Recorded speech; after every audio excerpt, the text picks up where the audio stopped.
We just finished up a quick comparison blending dry flaxseed between the two popular Nutribullet models. You have the new Nutribullet combo on the left, that's using the smaller container, smaller extractor blade, and then the popular 900 Pro on the right.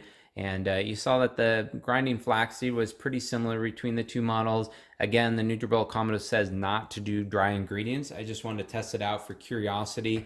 But a common question we get is about noise.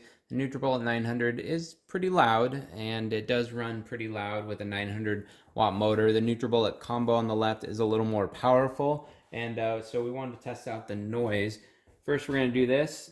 On the combo, you just lock it in, and extract is the common smoothie one where it pulses and does different speeds, but we're just going to do high so you can hear the full loudness.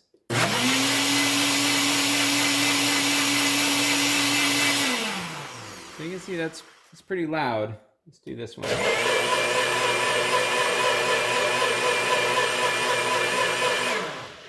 I'd say the 900 Pro is definitely noticeably quieter. While wouldn't call it quiet, it's definitely quieter. Just keep in mind the Nutribullet combo is a more powerful motor and does run at a higher speed than the Nutribullet 900 on the right. So that's something to keep in mind.